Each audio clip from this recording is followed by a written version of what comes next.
wa subhanallahi bukratan wa asila.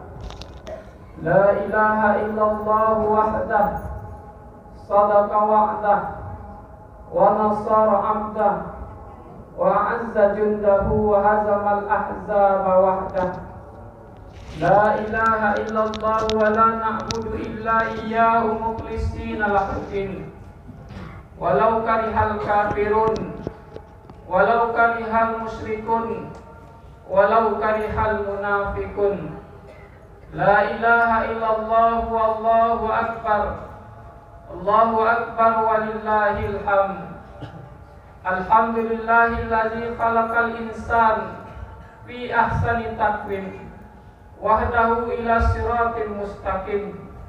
Asyhadu an la ilaha illallah wa asyhadu anna Muhammadan abduhu wa rasuluhu la nabiyya ba'da amma ba'du.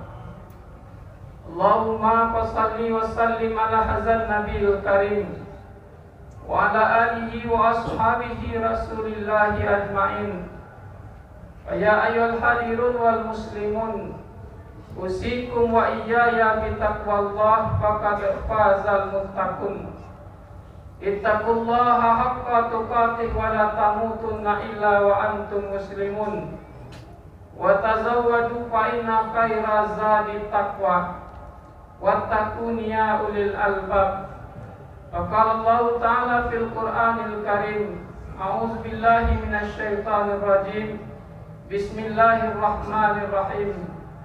Ya ayyuhan nasu taqu rabbakumul ladzi khalaqakum min nafsin wahidah wa khalaqa minha zawjaha wa batta minhuma rijalan katsiran wa nisaa'a.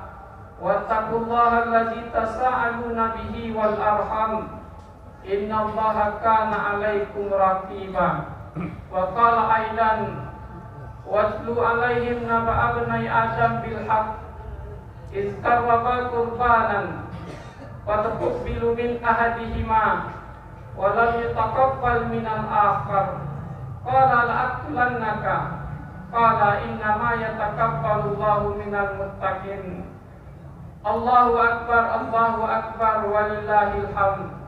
Kaum muslimin sidang jamaah Idul Adha yang dirahmati Allah. Pada pagi hari ini kita berkumandangkan takbir, mengumandangkan tahlil, mengumandangkan tahmid, menandakan begitu besar dan agungnya Allah, begitu kecilnya diri ini, begitu kecilnya dan hinanya diri ini. Kita mengumandangkan takbir Allahu akbar, Allahu akbar, Allahu akbar walillahil hamd, menandakan Allah itu begitu agung dan besarnya.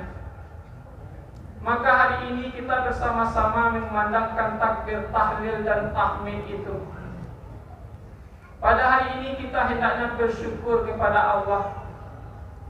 Kenapa kita harus bersyukur kepada Allah?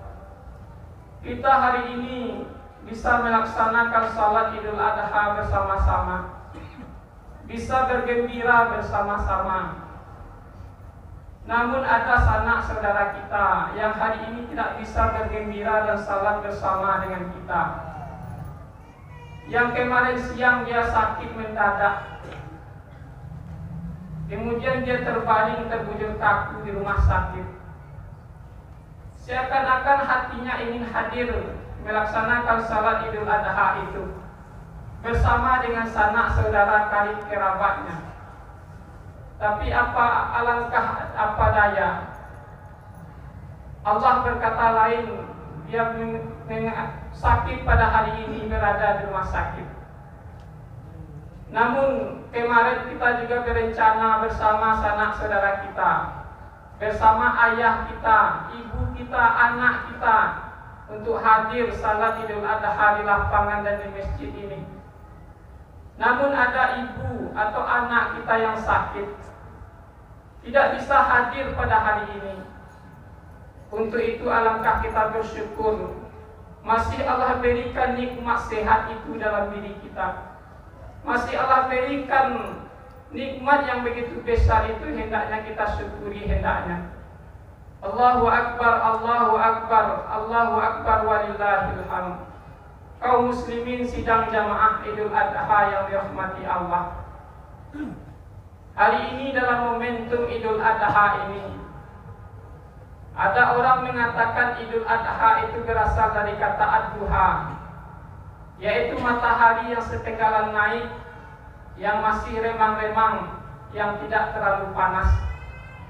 Ada juga orang yang mengatakan udhiyah, yaitu adalah menyembelih hewan ternak. Ada yang mengatakan Idul Adha itu adalah bulan haji, karena orang-orang di Mekah melaksanakan ibadah haji. Dalam momentum Idul Adha ini ada 3 kemuliaan yang tidak kita dapatkan di tahun-tahun lain, di bulan-bulan yang lain, tapi hanya kita dapatkan di hari Idul Adha ini. Apa kemuliaan itu? Yang pertama adalah kita telah melaksanakan salat 2 rakaat yang baru saja kita laksanakan. Yang kedua adalah tentang ritual kurban.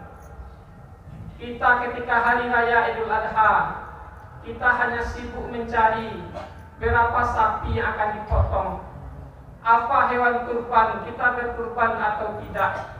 Kita hanya sibuk tentang ritual kurban. Tapi ada satu kemuliaan yang terbesar yang Allah selalu ulang dari tahun ke tahun, yaitu meneladani hikmah dan kisah Ibrahim alaihissalam dalam keluarga kita, meneladani kisah dan hikmah Ibrahim dalam kehidupan kita bermasyarakat. Allahu Akbar, Allahu Akbar, Allahu Akbar, walillahil hamd. Kaum muslimin sidang jamaah Idul Adha yang dirahmati Allah. Nabi Ibrahim alaihissalam adalah yang bergelar Khalilullah, itu kekasihnya Allah. Gelar yang Khalilullah itu adalah puncak dari mahabbah yang paling tinggi kepada Allah. Gelar Khalilullah itu adalah lebih tinggi daripada gelar Habibullah. Ada 2 nabi yang Allah berikan gelar Khalilullah itu. Yang pertama adalah Nabi Muhammad, yang kedua adalah Nabi Ibrahim alaihissalam. Gelar yang paling tinggi dan agung itu tidak didapatkan oleh Ibrahim dengan mudah dan membalikkan telapak tangannya. Gelar yang pretesius itu ditempuh Nabi Ibrahim dengan mujahadah dan berjuang mencari Tuhannya. Di dalam surat Al-An'am ayat 75 sampai 79 itu Allah ceritakan, ketika malam mulai muncul, terbitlah bintang.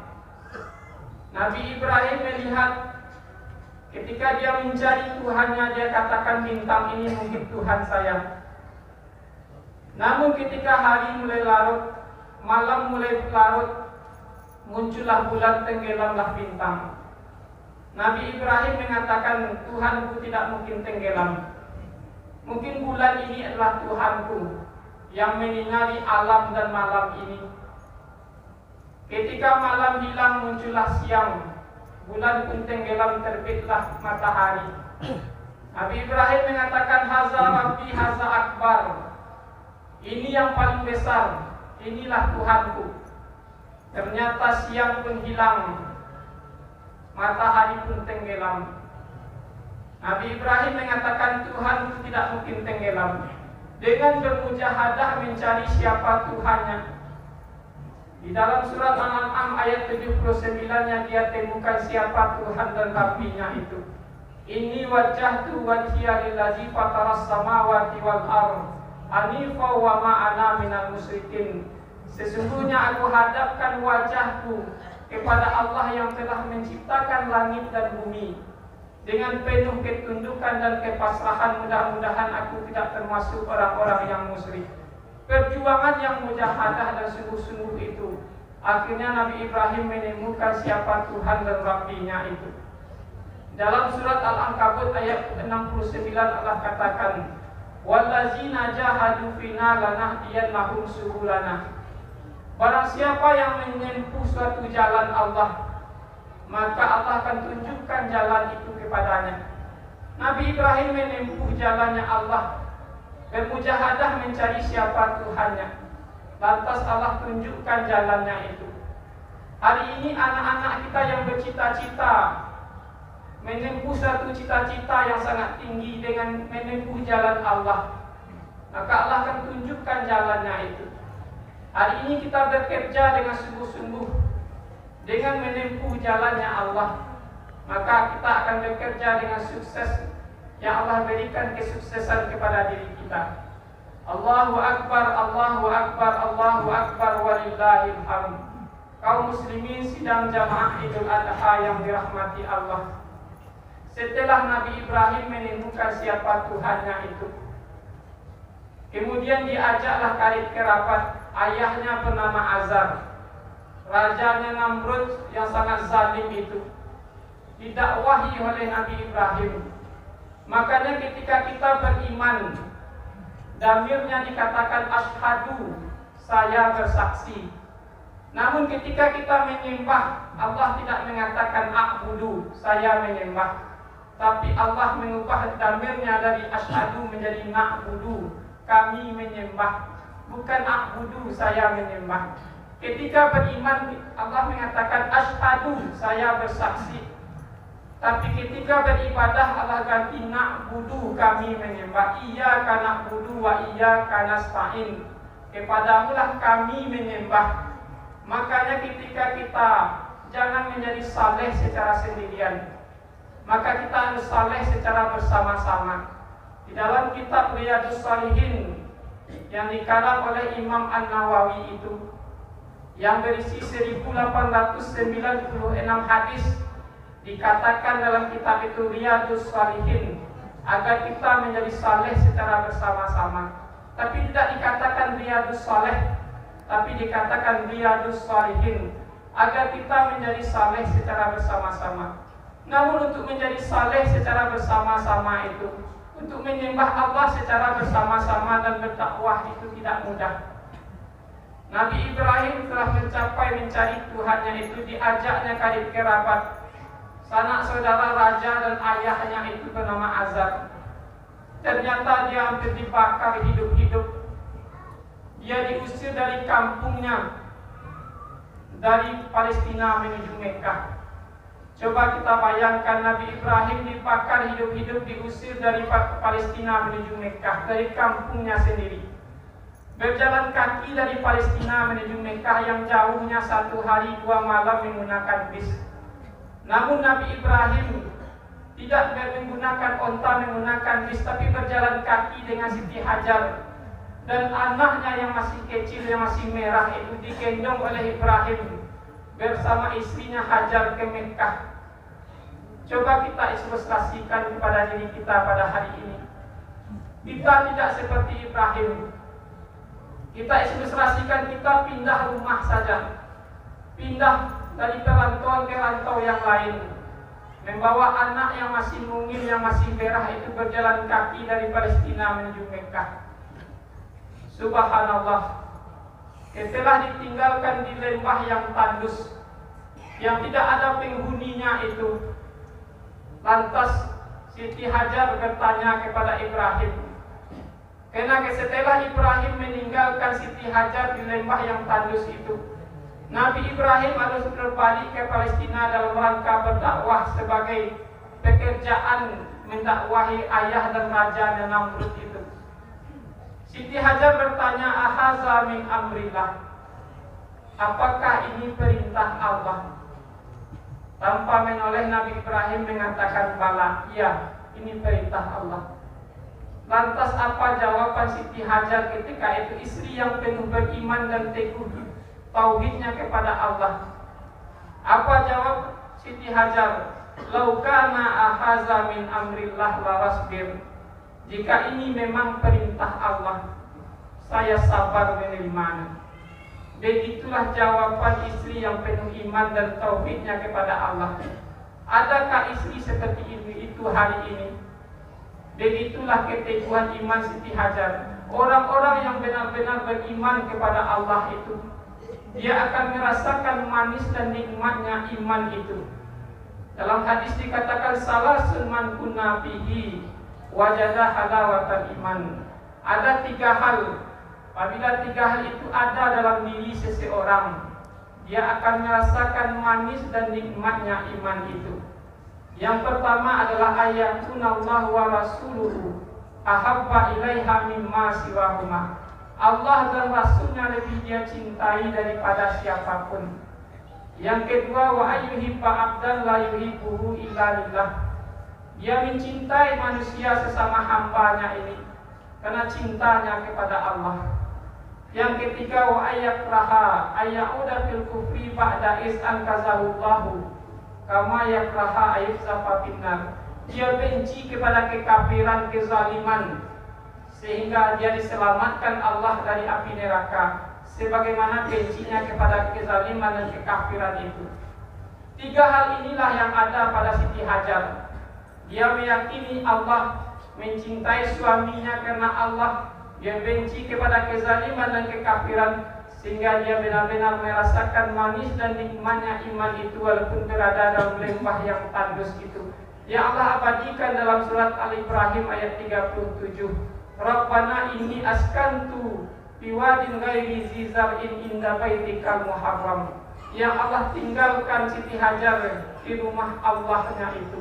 Allahu Akbar, Allahu Akbar, Allahu Akbar walillahil hamd.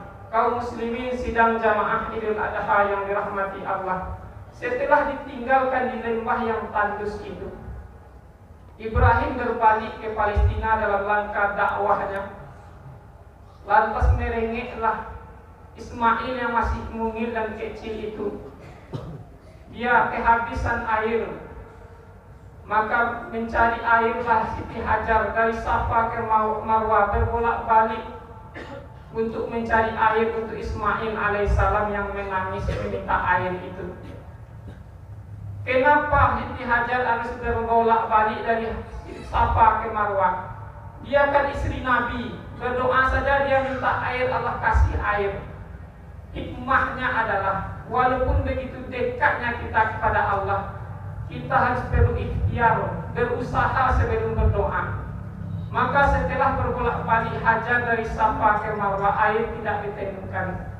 Akhirnya air itu ditemukan di tumit kaki anak kecil yang menangis Ismail alaihissalam itu. Keluarlah air, apa kata Siti Hajar? Zamzami, zamzami, berkumpullah, terkumpullah.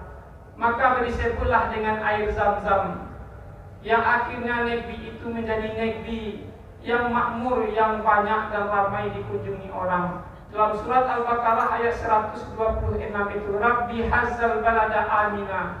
Ya Allah, kata Nabi Ibrahim, jadikanlah negeri ini aman sentosa.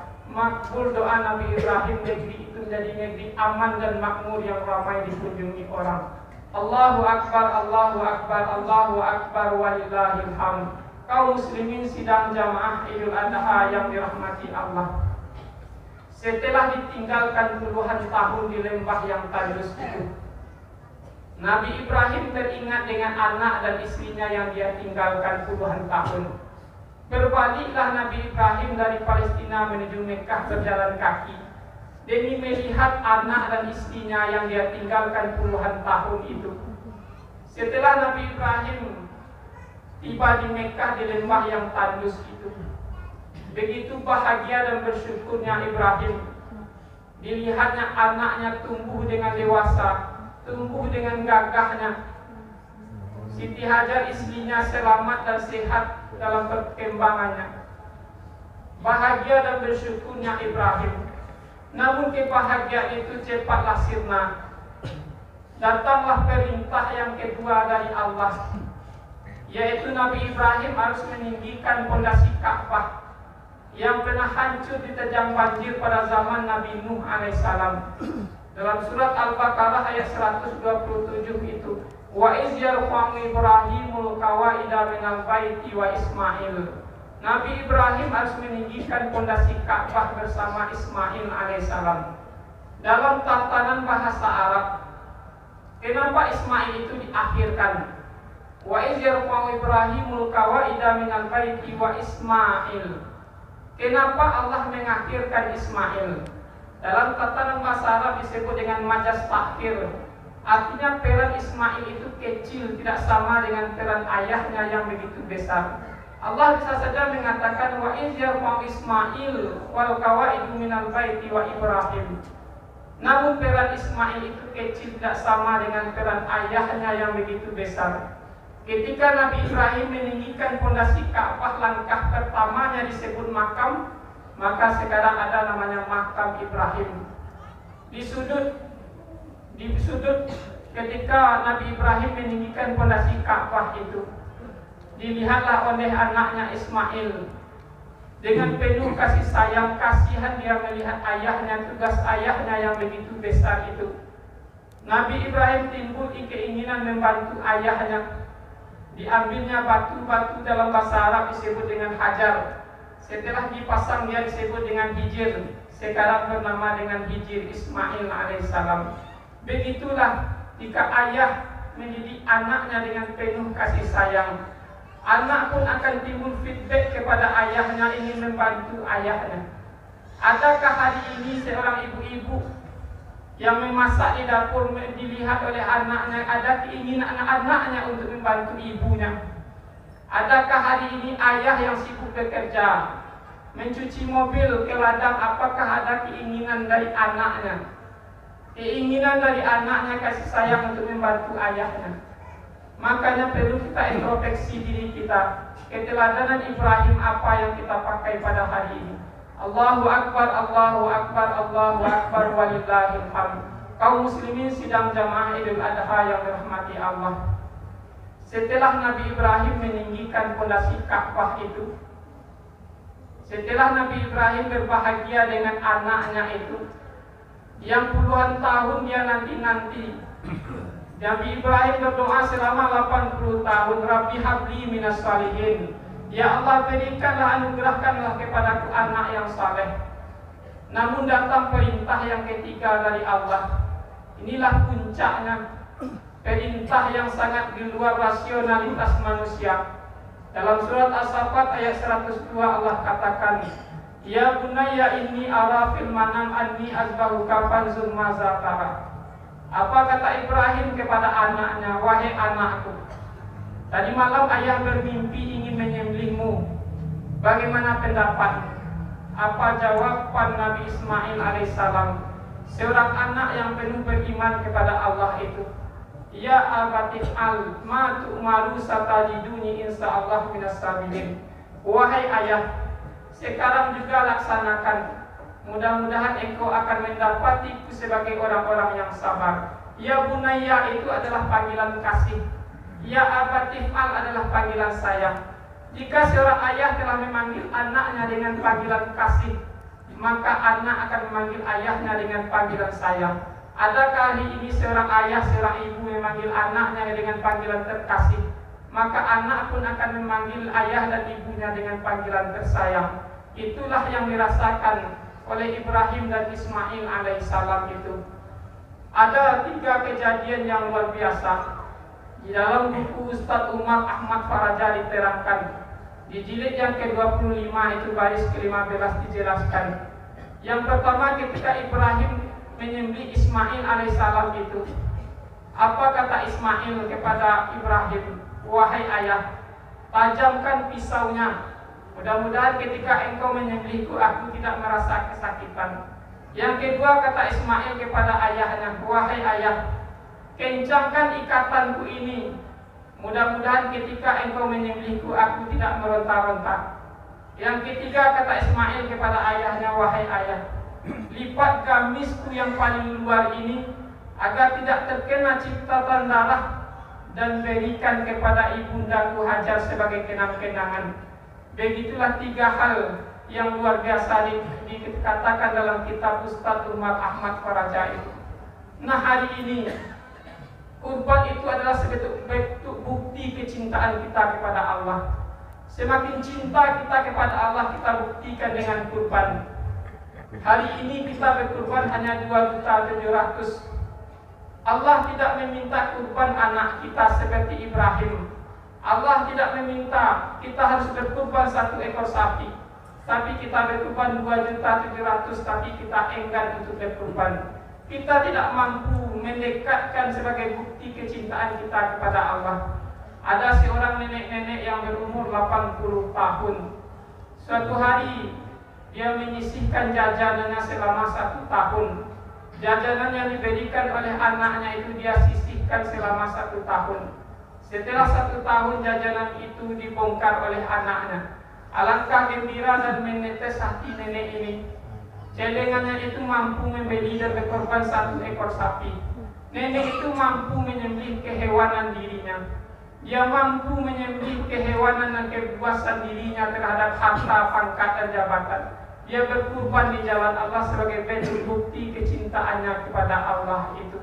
Allahu Akbar, Allahu Akbar, Allahu Akbar, walillahil hamd. Kaum muslimin sidang jamaah Idul Adha yang dirahmati Allah. Peristiwa kurban itu adalah peristiwa yang pertama oleh manusia.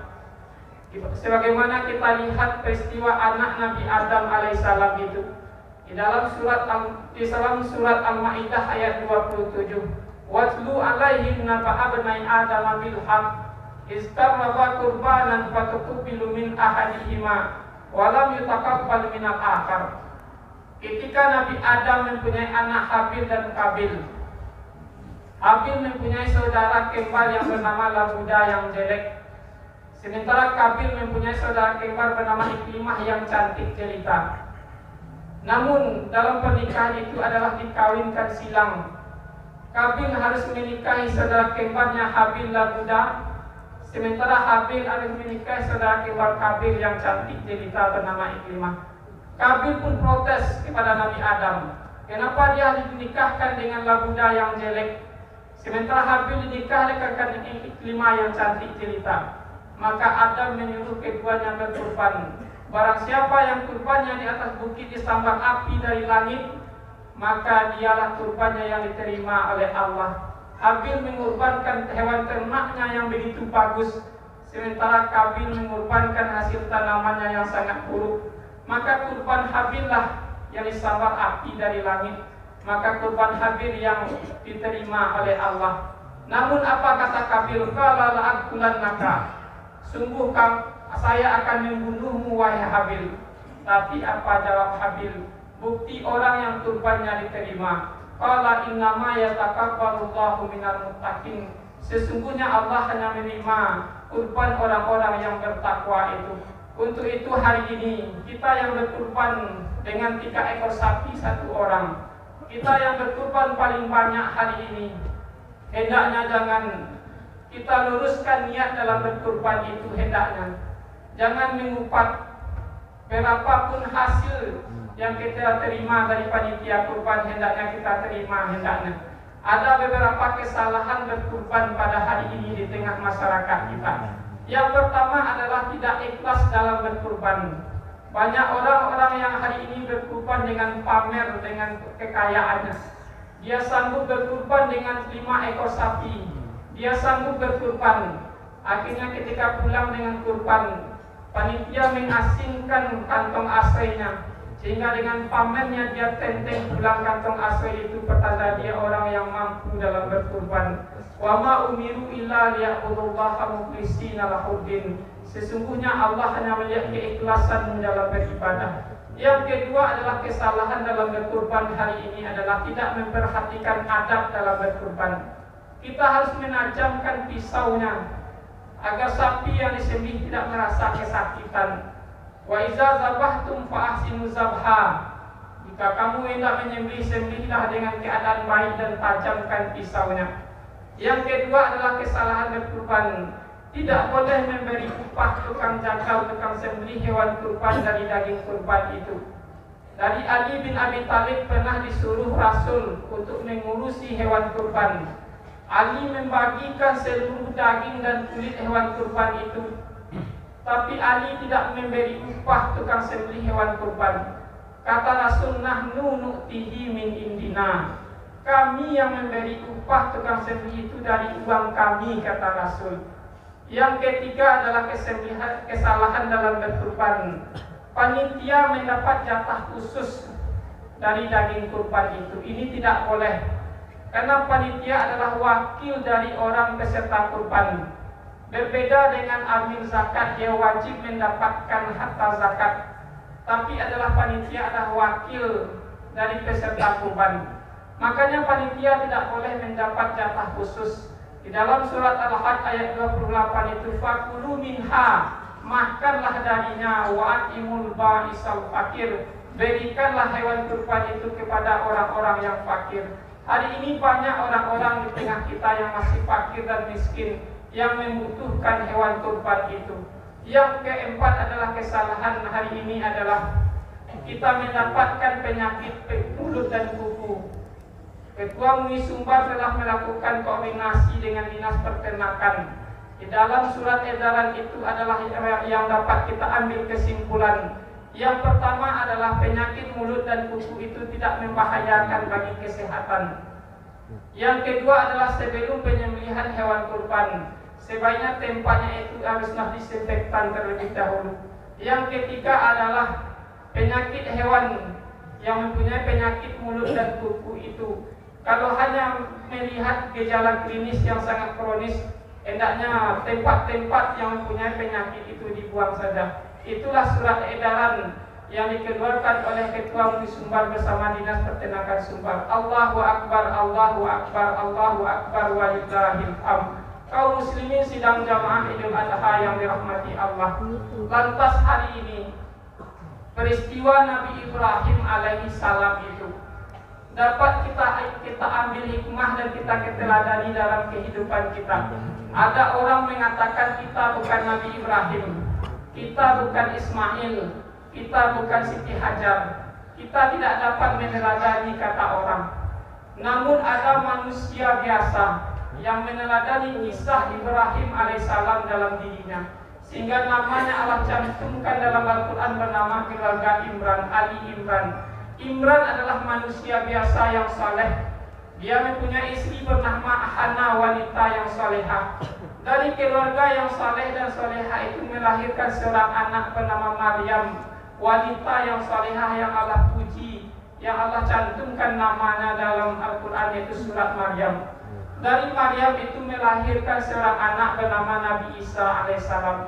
Dari keluarga yang saleh melahirkan seorang cucu Nabi. Begitulah kita seharusnya meneladani hikmah dan kisah Nabi Ibrahim dalam kehidupan kita hari ini.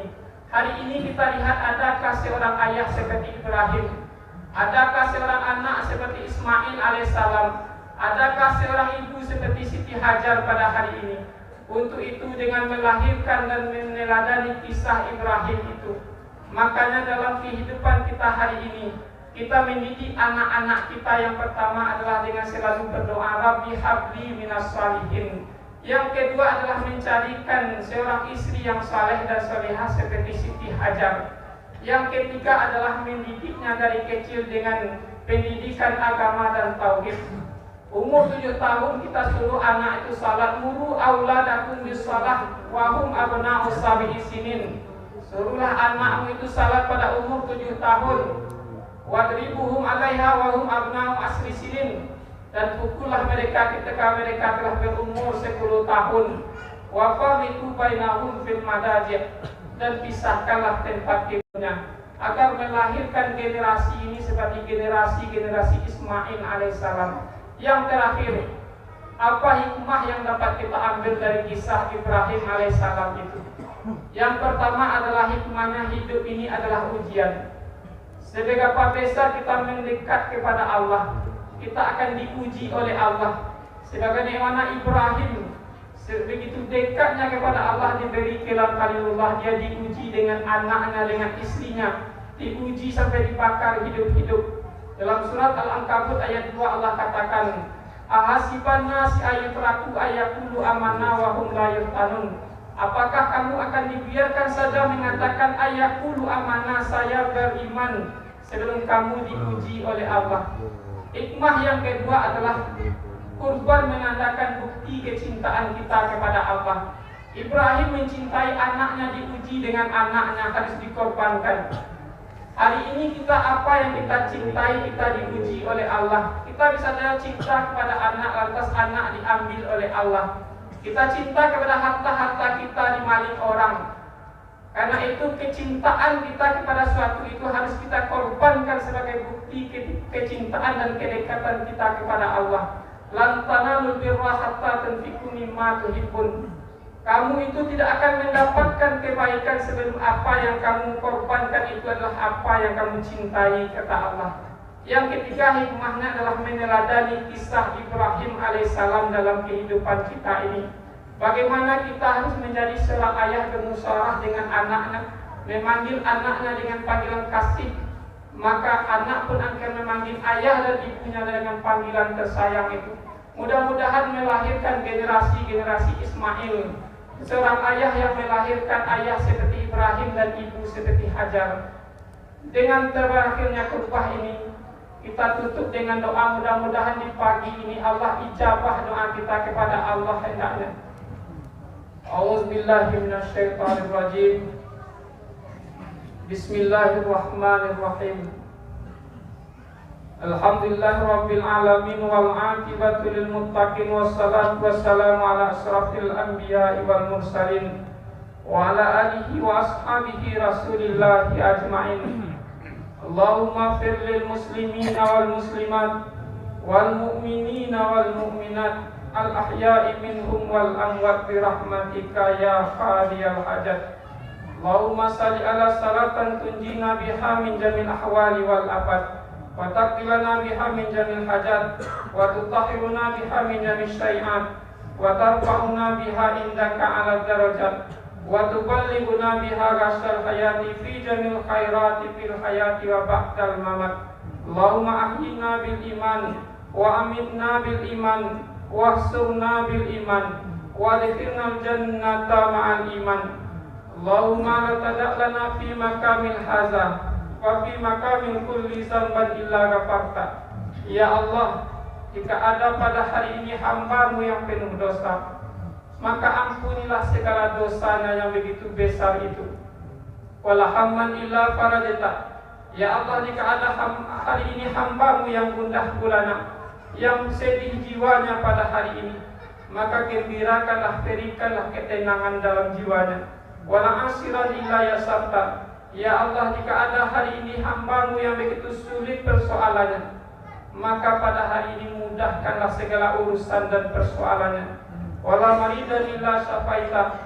Ya Allah, jika pada hari ini, pagi hari ini hamba-Mu penyakit, sakit yang tidak akan sembuh-sembuh, yang sakit menahun, maka di pagi ini sembuhkanlah penyakitnya. Allahumma jam'ana haza jam'an marhuma wa tafarruqana min ba'dihi tafarruqan ma'suma. Ya Allah, jadikanlah perkumpulan kami di pagi hari ini perkumpulan yang Engkau redai. Jadikanlah perpisahan kami di pagi ini perpisahan yang saling mengikatkan silaturahim di antara kami. Allahumma ja'alna minal muslimin. Ya Allah, jadikanlah kami orang muslim yang paling taat kepadamu. Waj'alna minal muttaqin. Jadikanlah kami orang yang paling taat, itu orang yang paling takwa kepadamu. Waj'alna minas salihin. Jadikanlah kami orang yang paling takwa, itu orang yang paling saleh kepadamu. Waj'alna min ibadikas salihin. Jadikanlah kami orang yang paling saleh, itu orang yang paling ikhlas beribadah dan amal kepadamu. Rabbana taqabbal minna innaka antas samiul alim wa tub alaina innaka antat tawwabur rahim. Rabbana zalamna anfusana wa illam taghfir lana wa tarhamna lanakunanna minal khasirin. Rabbana atina fid dunya hasanah wa fil akhirati hasanah wa qina azabannar. Subhana rabbika rabbil izzati amma yasifun wa salamun alal mursalin walhamdulillahi rabbil alamin. Assalamualaikum warahmatullahi wabarakatuh.